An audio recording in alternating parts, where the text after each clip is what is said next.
Function overloading वगैरे बघितलेलं, array बघितलेलं आहे. त्यानंतर आपण आता स्टार्ट करणार आहे इनहेरिटन्स. इनहेरिटन्स मी कन्सेप्टमध्ये सांगितलेलं की इनहेरिटन्स म्हणजे काय असतं. तर इनहेरिटन्स म्हणजे काय, तर तुम्ही एक दोन क्लास असणार आहेत किंवा दोनपेक्षा जास्त असतील, तर तो त्याच्यात तुमचा एक बेस क्लास असणार आहे, एक डिराइव्ह क्लास असणार आहे. तर बेस क्लास आणि डिराइव्ह क्लासला पेरेंट आणि चाइल्ड पण म्हटलं जातं.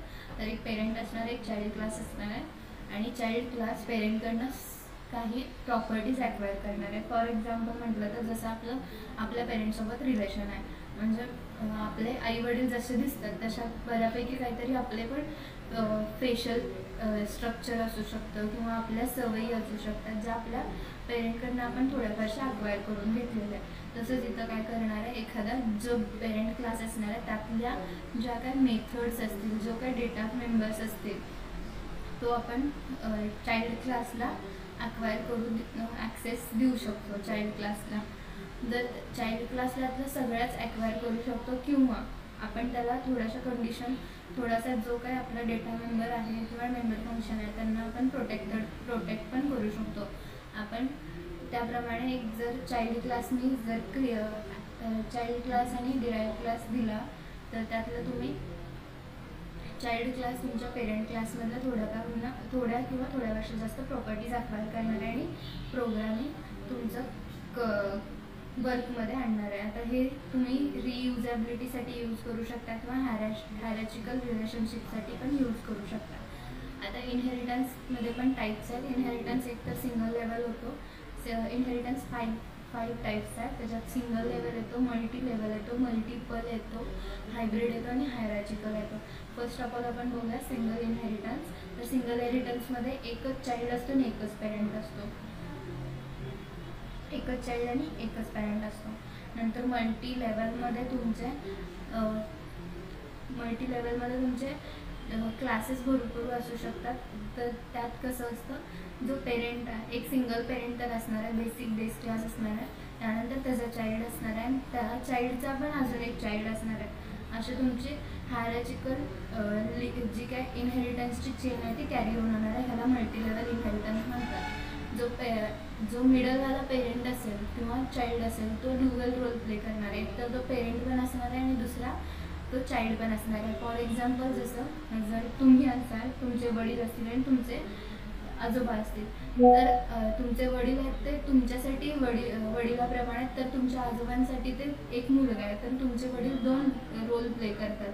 ते चाइल्ड पण आहेत तुमच्या आजोबांचे आणि तुमच्यासाठी ते पेरेंट्स पण आहेत. तसंच मल्टी लेवल इनहेरिटन्स होणार आहे. तर नेक्स्ट आहे तो हायरार्चिकल इनहेरिटन्स. हायरार्चिकल इनहेरिटन्समध्ये एक सिंगल बेस क्लास असतो आणि त्याचे मल्टिपल डिराइव्ह क्लास असतात. फॉर एक्झाम्पल तुम्ही जर कॉलेजला जात असाल, तर तुम्ही ज्या कॉलेजला जाताय ते कॉलेज म्हणजे तुमचा बेस क्लास असू शकतो आणि त्याचे जे चाइल्ड असतील, म्हणजे तुम्ही स्टुडंट्स असाल, ते त्या कॉलेजचे चाइल्ड्स असू शकतात. म्हणजे एकच तुमचं कॉलेज आहे पण मल्टिपल स्टुडंट्स आहेत, ते हायरार्चिकल इनहेरिटन्स म्हटलं जातं. मल्टी लेवल इनहेरिटन्स, आता मल्टी लेवल C#मध्ये तर सपोर्ट करत नाही आहे, पण तो अचीव करणार आहे, आपण तो वर्कमध्ये आणणार आहे C#मध्ये. तर मल्टिपल इनहेरिटन्स बघा, तर तुमचे पेरेंट्स भरपूर असणार आहेत पण एक सिंगल चाइल्ड असणार आहे. आता हे हायरार्चिकल आणि मल्टिपल इनहेरिटन्स एकमेकांच्या विरोधात आहे. पहिला हायरार्चिकलमध्ये काय म्हटलं, एकच सिंगल बेस क्लास आहे पण मल्टिपल डिराइव्ह क्लास आहे. पण मल्टिपल इनहेरिटन्समध्ये तुमचे मल्टिपल बेस क्लास आहेत पण एकच चाइल्ड क्लास आहे. ओके. त्यानंतर हायब्रिड इनहेरिटन्स पण सपोर्ट करत नाही, कारण का हायब्रिड इनहेरिटन्स एकतर हायब्रिड इनहेरिटन्समध्ये काय होतं, तुमचे जे काही चारी वरचे इनहेरिटन्सचे टाईप आहेत, single level, multi level, multiple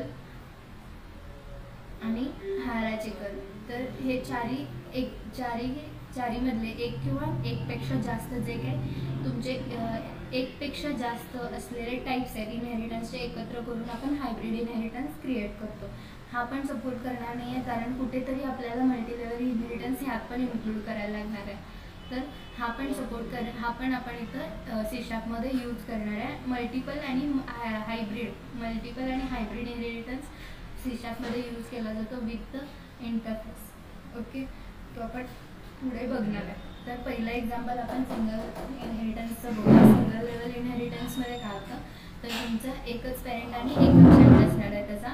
पहिल्या पेरेंटला मी इथं आता पेरेंट क्लाससाठी काय घेतलं आहे, बेस क्लास माझा पब्लिक क्लास ॲनिमल घेतला आहे. त्यात एक मेथड लिहिली आहे, it public world it method लिहिली आहे आणि त्यात मी प्रिंट केलं इटिंग. त्यानंतर डिराईव्ह क्लास कसा करायचा, तर डिराईव्हमध्ये तुमचे पेरेंट इनहेरिट होण्यासाठी काय करायचं, कोलन साईन यूज करायचा इनहेरिटन्ससाठी. त्यांच्यात इनहेरिटन्स ॲक्सेस करण्यासाठी काय करायचं, कोलन साईन यूज करायचा. तुमचा पहिला डिराईव्ह क्लास लिहायचा पब्लिक क्लास